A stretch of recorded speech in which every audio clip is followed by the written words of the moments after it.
essa preocupação de ser sempre o rebelde, de estar colocado à margem, de olhar de fora, de se constituir como alguém que é politicamente engajado o tempo todo, mas que o tempo todo também sai do centro para poder ajudar pelas bordas, isso é uma característica que vai marcar a produção intelectual do Certeau durante toda a sua vida.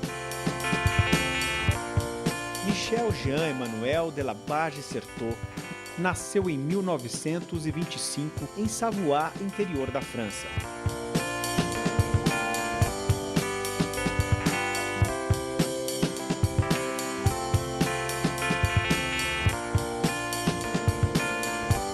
Seus estudos iniciais se deram em instituições religiosas católicas em regime de pensionato.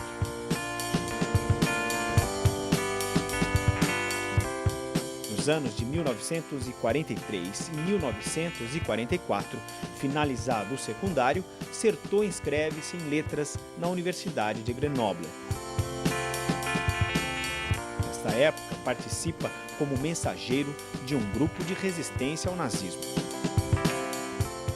Em outubro de 1944, ingressa no seminário de Saint-Sulpice, de orientação clássica e austera, onde cursou o ciclo filosófico. Em 1948, consagra-se padre e conhece o jesuíta Henri de Lubac, que viria a ter grande influência na sua decisão de ingressar na Companhia de Jesus. Em 1956, é ordenado jesuíta. Publica seus primeiros artigos na revista Christus e inicia uma minuciosa pesquisa sobre os primórdios da ordem inaciana, no século XVI. O fascínio pelo místico do século XVI, Jean-Joseph Surin, arrebataria Certeau em suas pesquisas. O Surin, ele era um padre que foi chamado para executar uma sessão de exorcismo. Então ele vai, tem uma moça que está sendo possuída pelo demônio, ele vai fazer essa sessão de exorcismo, ele consegue livrar a moça, então, dessa possessão maligna, né, a ideia da possessão do outro, né, da autoridade, então, toda essa discussão do misticismo, e depois que ele consegue executar a prática de exorcismo com sucesso, ele se cala. E durante quase duas décadas, o Surin fica calado, ele não consegue emitir uma única palavra.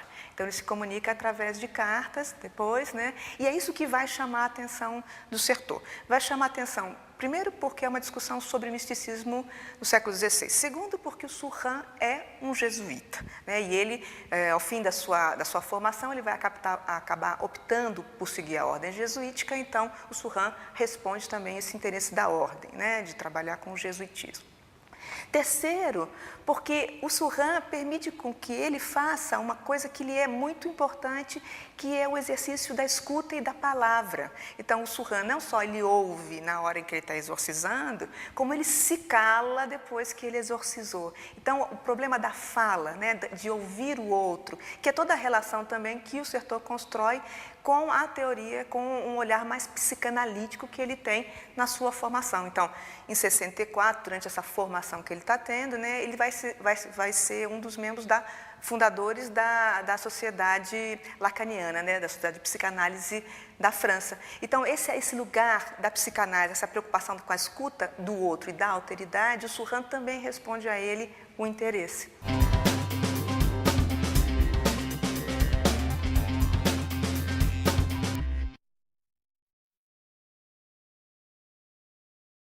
Todos os intelectuais que conviveram com o Certeau durante toda a sua vida, em vários momentos, vão dizer que a característica que mais marca esse intelectual é que ele ouve. Então, ele não é um intelectual que fala, mas é um intelectual que ouve. E ouve o outro, né, que é a segunda característica. Então, ouvir o outro é buscar entender a alteridade, é ver que o outro se constitui pela palavra. Por isso que também a tese do Surin é tão importante para ele. Quer dizer, como que aquela menina, aquela mulher que estava possuída, se constituía em possessão pela palavra. Então, ele estabelece uma dissociação entre o que o outro, né, e como que o outro se produz pela linguagem. E isso vai marcar toda a sua obra, porque ele vai então entender que o outro só se torna o outro no momento em que ele se enuncia no momento que ele se enuncia como outro, né? Que ele não é um outro em si, mas ele é o outro sempre numa relação dialógica. E isso sim, isso é uma marca perene dessa relação com a psicanálise. Em 1967, vai a Paris e passa a contribuir com a revista Etude. No mesmo ano, sofre um acidente de automóvel no qual sua mãe morre e ele tem uma de suas vistas afetadas. As pessoas que conheceram o Certeau marcam este evento como um divisor de águas. Até aquele momento, o Certeau era um homem muito mais calmo, ele fazia suas leituras, ele era um homem muito cordial, enfim. A partir de 67, ele parece que ele vai ser tomado de uma grande agitação. Então, ele dorme pouco, né? Ele lê muito, ele está sempre engajado, ele passa a ter uma participação na vida completamente diferente da que ele tinha antes.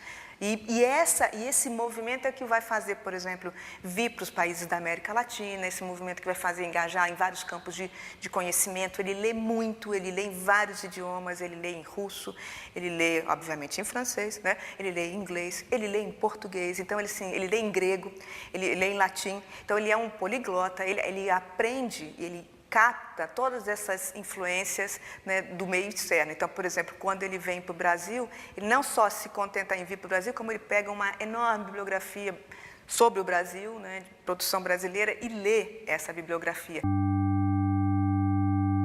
A convivência com os acontecimentos de maio de 1968 faz Certeau interrogar o sistema educativo francês.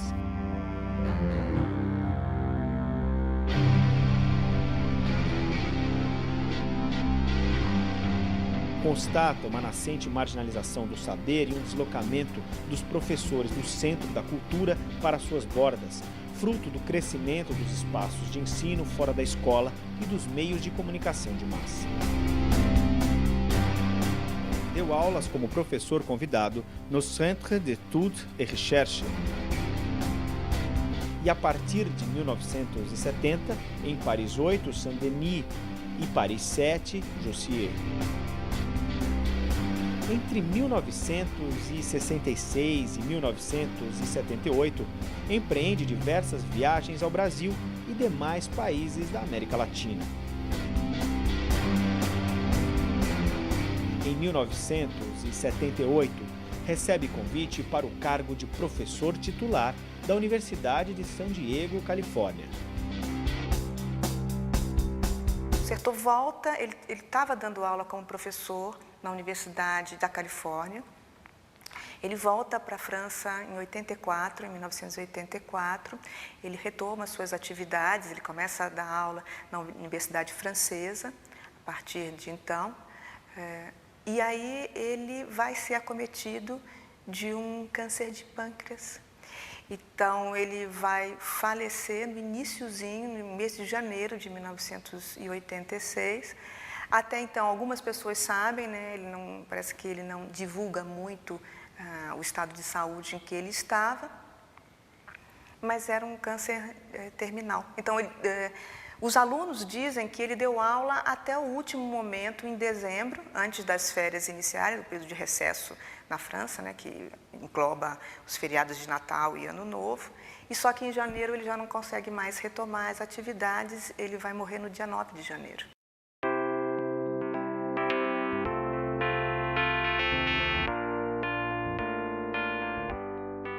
Je n'ai jamais connu un professeur qui était aussi rapide, sans chercher à démontrer lentement, mais à donner les choses essentielles tout de suite. Et c'est vrai que les questions qu'il se posait à l'époque, ça n'était pas encore mes questions. Alors je les recevais un petit peu de façon énigmatique. Il a fallu attendre pour que je comprenne.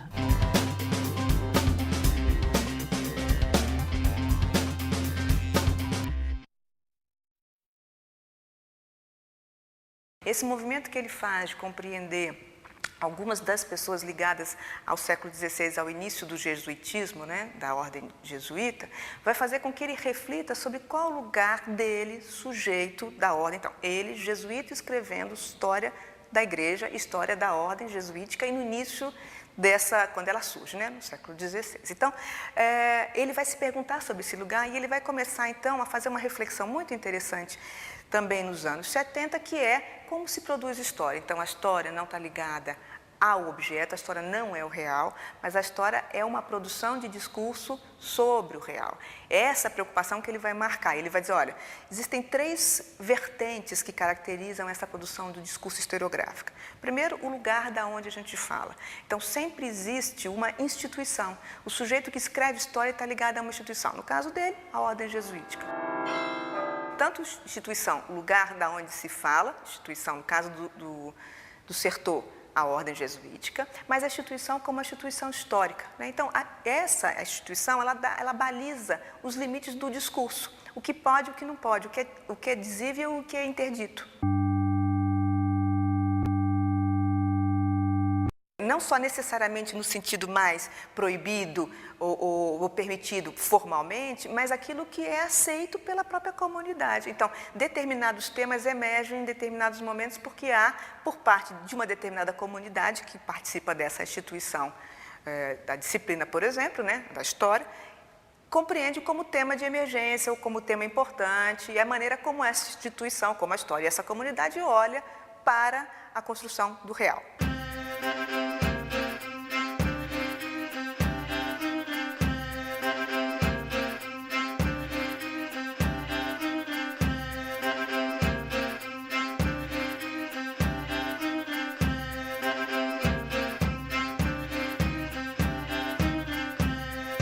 O segundo movimento é que a história, ela se produz a partir da pesquisa. Então, a pesquisa significa que você vai tomar cuidado, olhar para os documentos, procurar interrogar as fontes históricas. Então, você vai ter que ir aos arquivos, você vai ter que fazer um levantamento de fontes, você vai ter que compreender os documentos da sua própria natureza, os documentos como alguma coisa que são escritos, que são produzidos em um determinado momento e, portanto, trazem as marcas dos possíveis de serem ditos naquele momento também, né?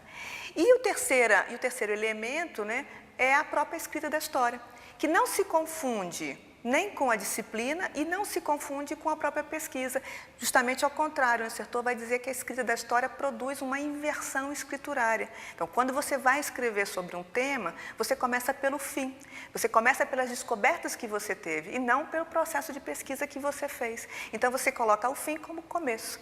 E essa escrita é uma escrita marcada por um conjunto de cânones também. Então, o que ele chama de escrita folhetada, que seria o fato de você ter que colocar citação, de você colocar fontes, de você fazer bibliografia, de você citar fulano ou cicrano. Então, tudo isso acaba construindo uma maneira de escrever sobre o real, que é a história. Por isso que ele vai dizer que entre o mundo e a história, né, existe uma diferença, existe uma distância, é o que ele chama de epistemologia da distância. A escrita da história é sempre marcada por uma distância, né? E é essa epistemologia da distância que ele constrói como o ofício do historiador.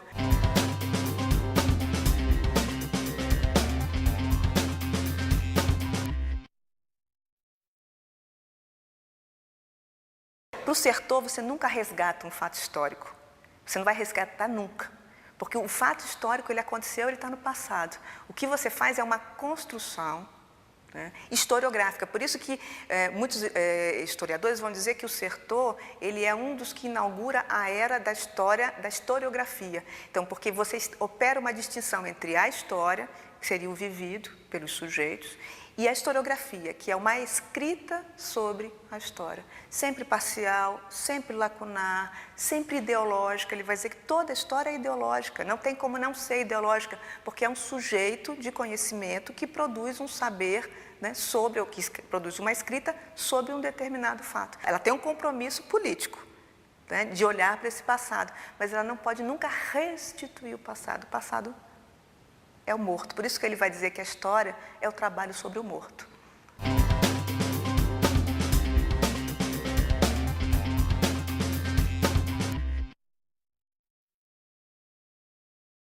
Na década de 70, Certeau é convidado a assessorar o governo francês na definição de uma política cultural. Então, o Sertor começa a se interrogar sobre o que é cultura. Porque nesse momento que nós estamos vivendo na década de 70, você tem uma ação muito forte do Estado na promoção de práticas culturais, né? E isso se associa a uma indústria que também está interessada nas práticas culturais. Então, promover cultura é também financiar um conjunto de grupos que está dizendo que está produzindo cultura, né? Então, na hora em que esses ministros se reúnem para fazer um projeto de cultura para toda a Europa, a preocupação do Sertor é desmontar essa noção de cultura como uma cultura que seja única. Então, primeiro, uma cultura que venha de cima, né, constituída pelos grupos que estão no poder político, econômico e etc.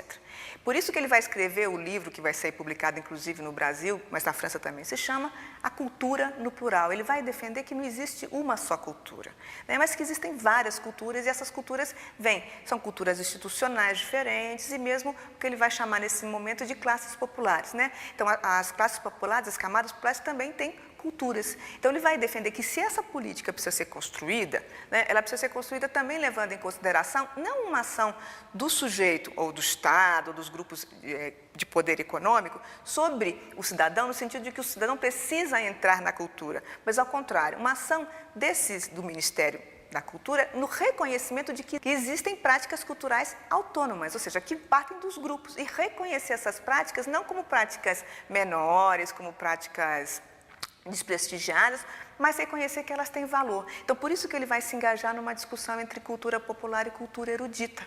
Então, ele vai dizer, olha, a cultura popular, ela foi criada, a ideia de cultura popular, ela surge fundamentalmente no século XIX, né, numa concepção de que a cultura popular é primitiva, ela é selvagem, ela é bárbara, ela é menor, né, e ela se constitui por oposição a uma outra cultura que são dessas pessoas que estão enunciando justamente a cultura popular como primitiva e bárbara, e elas estão dizendo, não, existe uma outra cultura que é a alta cultura, a cultura erudita, da qual nós participamos dos eruditos, né?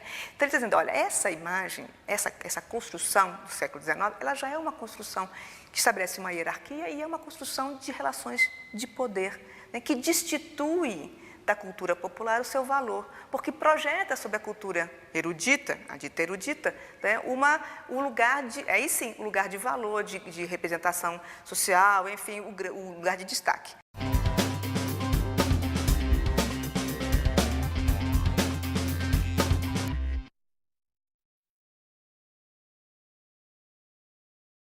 Em 1980, então, ele vai escrever um outro livro que chama A Invenção do Cotidiano, é o resultado dessa reflexão em torno das práticas culturais que ele vem desenvolvendo.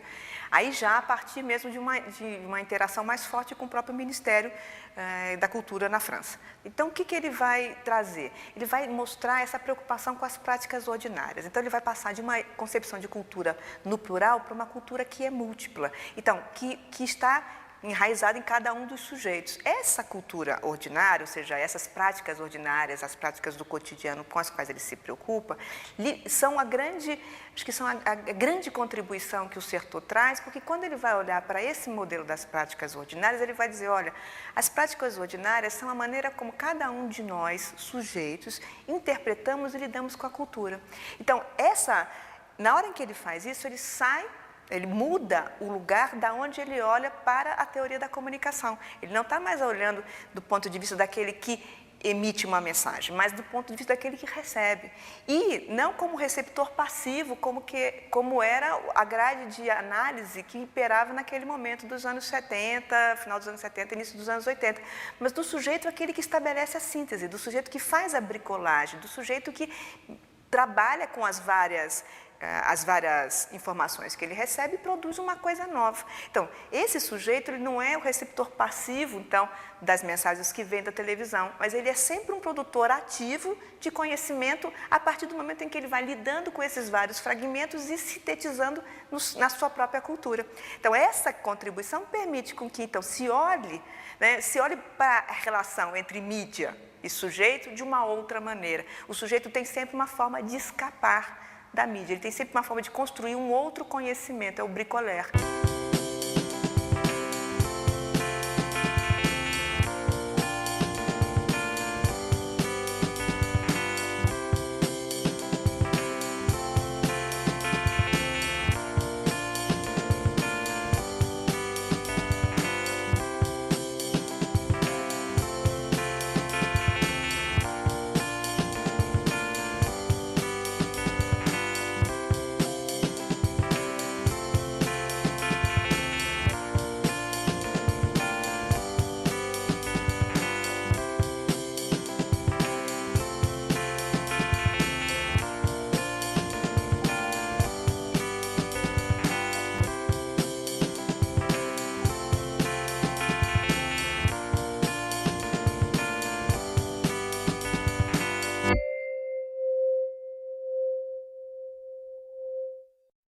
essa grande contribuição do Certeau permite que a gente possa olhar, se perguntar, então, o que os sujeitos fazem com as informações que lhes são distribuídas, o que os sujeitos fazem com os objetos que lhes são entregues. E isso abre todo um novo campo de pesquisa, porque valoriza o sujeito individual na sua trajetória pelo mundo.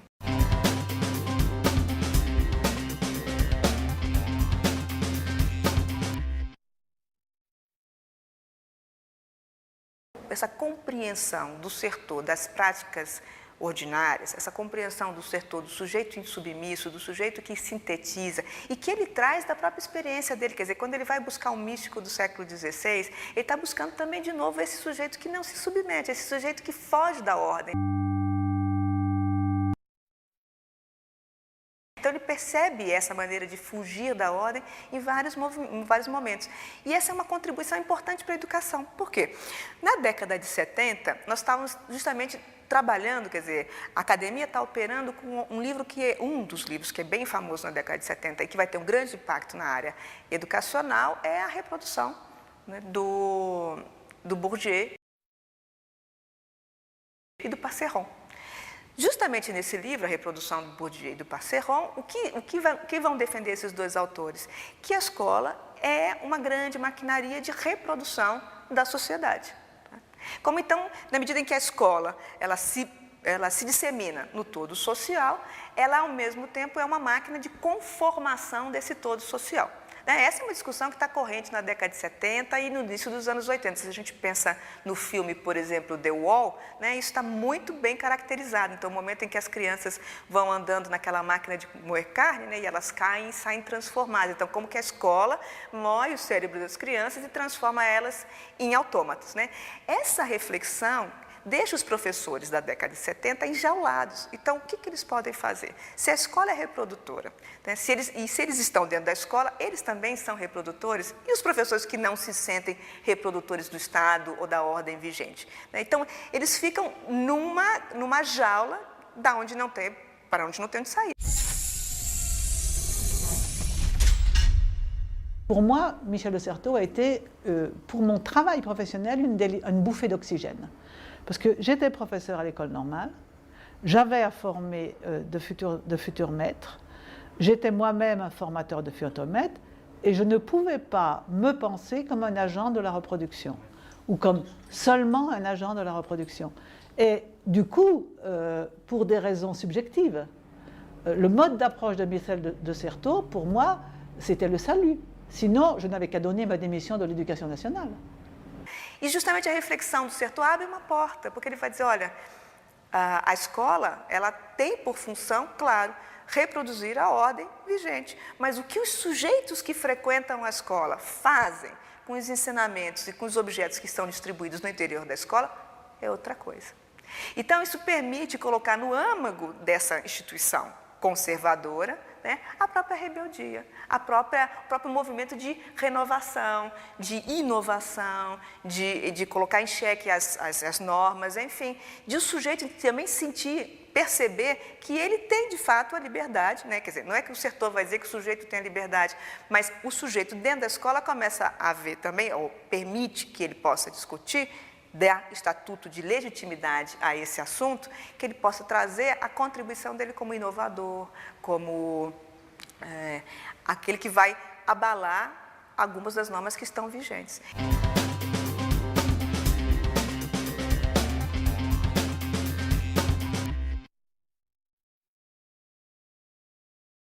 Então, há um movimento aí, nos anos 60, 70, que é da igreja fazendo crítica a ela mesma. E ela tem a ver com a ideia da opção pelos pobres. Então, a igreja começa a se perguntar, aonde estão os meus fiéis? Essa ideia de que existe uma igreja que é administrativa, que cuida de bens, etc., e tem uma outra igreja que começa a se perguntar se não está se afastando dos seus fiéis.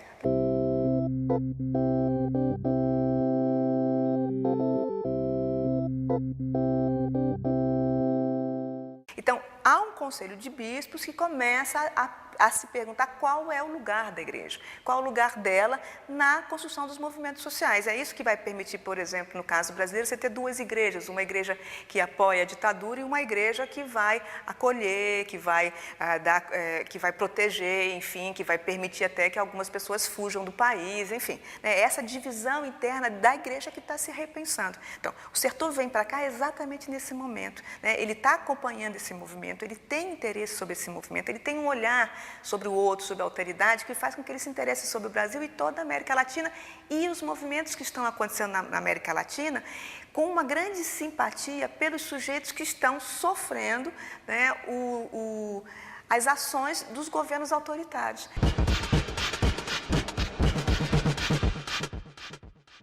Então, ele vem para cá e ele começa a vir seguidamente. Ele vai vir em 66, ele vai vir em 67, ele vai para o Brasil, ele vem para o Brasil, vem para a Argentina, vai para o México. Né?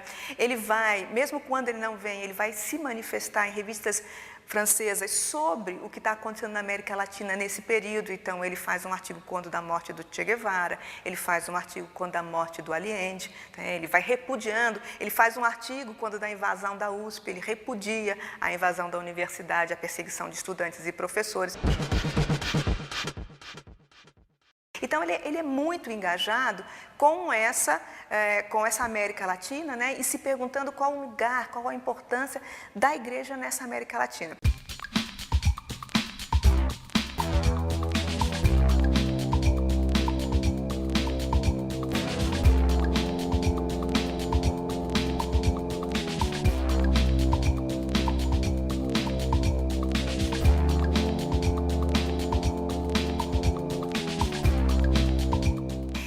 Nessas viagens ele vai tomar contato, então, não só com essas preocupações da igreja, como ele vai tomar contato com o que a gente vai chamar de, que a gente chama de cultura popular brasileira. Então, ele vai para a Bahia, ele vai no terreno de Candomblé, ele vai nas favelas, ele quer conhecer como as pessoas, ele vai se interessar sobre os índios, Bororó no Brasil. Enfim, ele tem um conjunto de preocupações que são enormes e porque ele percebe exatamente essa ideia de uma cultura que é múltipla, né, que ela está sempre se produzindo por grupos diferentes.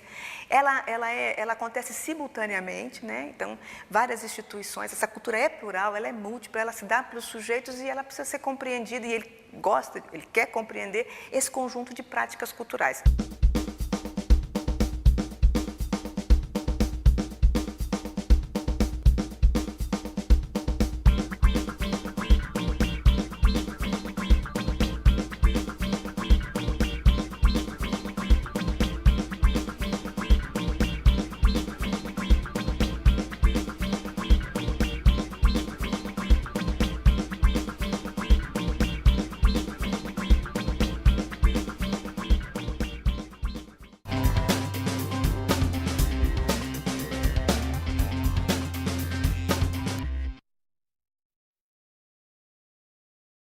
Quando o Sertor vai se perguntar sobre o estudo das práticas culturais, quando ele vai se interrogar sobre as práticas culturais, a compreensão das práticas culturais, ele vai forjar alguns modelos. Um dos modelos é o que ele chama de modelo polemológico. Né? Então, no primeiro momento, ele tinha pensado em trajetória, né? Aí ele acha que a trajetória é uma coisa muito estática e ele começa a usar o modelo da guerra, para poder compreender, então, como se dá essa relação, né, dos sujeitos, como é que os sujeitos se movem no mundo e fazem as suas práticas. Bom, então, nesse modelo polemológico, são constituídos dois polos. Um lado, o conjunto que ele vai chamar de estratégias, e do outro lado, o conjunto que ele chama de táticas. O que são as estratégias? As estratégias, ele vai dizer, as estratégias, elas partem de um lugar que constitui como próprio. O que é isso? As estratégias, então, estão sempre ligadas a uma instituição, a um lugar físico, a um lugar teórico, a um lugar epistemológico, aquele lugar que enuncia. As estratégias, por exemplo, estão ligadas a uma escrita. A escrita é também uma prática estratégica, né? Ela entrona um determinado tipo de interpretação, uma determinada visão. Então, é esse conjunto das estratégias. Os sujeitos ordinários se movem, né, no campo, então, das estratégicas, no lugar em que eles não são donos do lugar, mas eles só têm como aliado o quê? O tempo. Então, as táticas são as astúcias, é a arte de dar golpes dos sujeitos no campo minado do inimigo. Então, ele está pensando muito, isso aqui está muito fundamentado também na Guerra do Vietnã, né? E nessa coisa de não ter mais uma guerra tradicional de pelotão, enfim, mas de uma guerra em que o inimigo está dentro do campo do amigo, digamos assim, né? Isso está tudo misturado. Então, nesse sentido, ele vai dizer, olha, as astúcias, elas só têm como aliado o tempo. É percebendo o momento em que o olhar panóptico da estratégia desaparece, se perde um minuto, né? Então, aproveitando essa ausência do olhar panóptico, o sujeito pode dar golpes.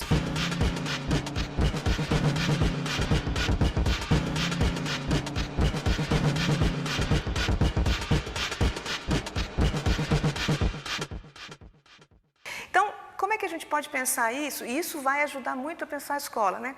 Em que medida, né? Se a gente pensa que a escola é um lugar da estratégia, aí voltamos lá a Bourdieu e Passeron. Então, ela é um lugar próprio, ela tem um conjunto de agenciamentos que permite o funcionamento da escola. Então, a escola é organizada em ciclos ou em séries, ela tem um professor, ela tem os alunos, ela tem as carteiras, ela tem um conjunto de elementos, ela tem uma prática panóptica, né? O aluno é observado, ele é avaliado, ele é etc. Na hora que tudo isso entra em funcionamento, o sujeito, ele pode ter, né?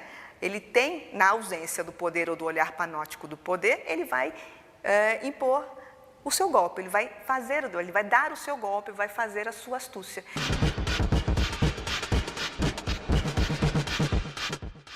Pensando esse modelo polemológico no interior da sala de aula, a gente pode compreender a ação de professores e alunos de maneira bastante diversa do que normalmente a gente compreende. Então, normalmente a gente vai ver o professor, quer dizer, se você pega um esquema como a teoria da reprodução, você vai ver o professor como aquele que reproduz uma ideologia dominante. No entanto, o professor, ao selecionar os conteúdos da sua aula, ele pode interpelar essa ordem dominante de diversas maneiras, né? Então, ao mesmo tempo que o professor pode escolher, na hora que ele escolhe a maneira como ele dá tratamento ao tema da aula, por exemplo, ele está agindo de maneira astuciosa, ele está fazendo uso das suas táticas, né? A maneira como ele recorta e como ele transforma isso em conteúdo. Da mesma maneira, o aluno na sala de aula, mesmo quando ele entra no jogo, digamos, do professor, que ele está trabalhando junto com o professor, a maneira como ele lida, como ele responde às questões propostas pelo professor, também são golpes de astúcia. Então, às vezes, a gente propõe um exercício para o aluno de uma determinada maneira e o aluno faz de uma maneira completamente diferente. Qual é a lógica que impera ali, né? Como que ele está compreendendo e está rearticulando os elementos que estão sendo lhe oferecidos e como ele está agindo de uma maneira astuciosa. Então, a gente propõe, por exemplo, trabalho individual, o aluno faz em grupo, ou a gente propõe em grupo, e eles estabelecem ordens diferentes, organizam as tarefas, dividem entre eles, né, e cada um trabalha com um pedaço do trabalho, enfim, cada um trabalha com um pouco do conteúdo. São maneiras astuciosas de lidar, né, com essas relações de poder. Então, o interessante, eu acho que a contribuição do setor é, primeiro, não estigmatizar. Então, tudo que o aluno faz é rebelde, ou o aluno é indisciplinado, ou o aluno é aquele que recusa o poder, né? Por outro lado, o professor é sempre um braço do Estado na sala de aula, ou é sempre o reprodutor de um conteúdo, né? O que o setor nos provoca a pensar é que esses são sujeitos que, no seu cotidiano, eles estão, ao mesmo tempo que se submetendo a determinadas estratégias, eles estão articulando astúcias e construindo outras maneiras de subverter os mecanismos que lhes são impostos, como são táticas de sobrevivência.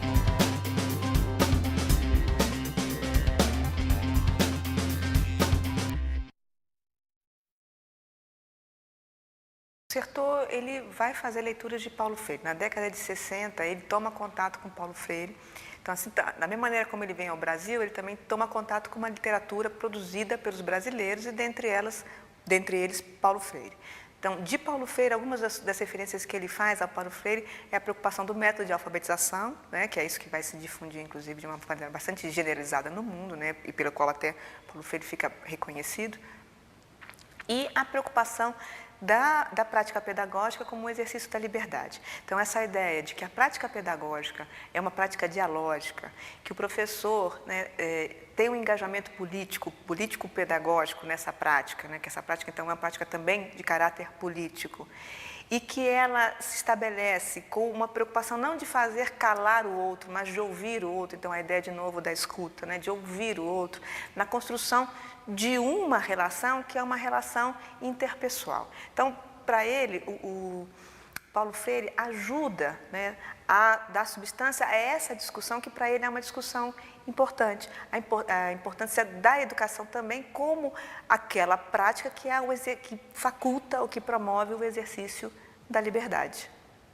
Je pense que c'est le jour de sa sépulture, de son enterrement, quand tout le monde s'est retrouvé dans l'église de Saint-Ignace de Loyola à Paris, que les gens ont pris conscience, avec tous les jésuites, les dominicains et les autres pères qui étaient là pour l'entourer au moment de sa mort, que les gens se sont rendus compte qu'il était toujours un homme d'église, mais dans une position qui était une position, je pense, effectivement, de résistance intérieure. Mais une résistance qui n'était pas positionnée comme la plupart des résistances. Je veux dire qu'il n'était pas comme les prêtres ouvriers.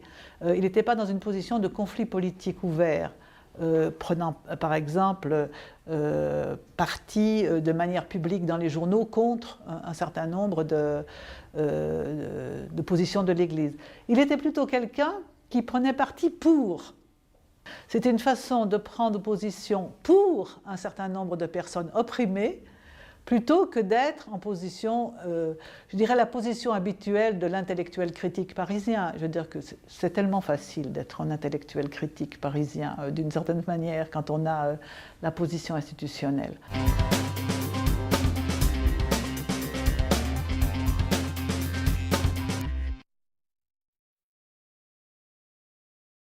E uma das últimas teses que o Certeau orientou, se não foi a última, uma das últimas teses, foi justamente sobre a relação entre educação e psicanálise. E a pergunta sobre a questão da escuta do outro, o lugar da escuta do outro no ambiente educacional. Então, ele vinha juntando já essas pontas, né, essas preocupações, justamente compreendendo que a escola não é só o lugar da fala, mas também é o lugar da escuta. Muito interessante, quando o Certeau viaja para o México, ele conhece o Ivan Illich, né, ele vai lá fazer, ele vai em Cuernavaca, vai conhecer o trabalho do Illich. E o Illich é um padre, né, que escreveu a Sociedade, um livro muito famoso na década de 70, que ficou conhecido como A Sociedade Sem Escolas, né? E o Illich dizia naquele momento e que a escola reproduzia, né, o mesmo ritual da missa. Então, enquanto na missa você tem o padre falando, né, fazendo uma exposição e os fiéis sentados, né, na escola você tem o professor falando com os seus alunos, né? E era isso que o Illich criticava. Ele dizia, olha, a gente tem que retirar esse modelo missal do interior da escola, né, esse modelo da missa, da igreja no interior da escola. E é interessante que quando o Certeau enuncia, né, quando ele fala sobre essa preocupação da escuta, né, e traz isso para o interior da escola, é de novo colocar em questão esse modelo mais clássico de aula, em que o professor é o expositor e que o aluno é aquele que ouve, trazendo como preocupação ouvir o aluno, né, assim como ouvir o professor. E acho que ouvir o aluno e ouvir o professor não é só uma atribuição no interior da escola. Eu acho que hoje mesmo falta muito às nossas políticas públicas ouvir o professor. Se elas ouvissem mais os professores, talvez compreendessem melhor o que está acontecendo no interior da sala de aula, no interior da própria escola, do funcionamento da escola. Ouvir os alunos e ouvir os professores talvez seja o que mais a gente sente falta hoje no âmbito das políticas públicas.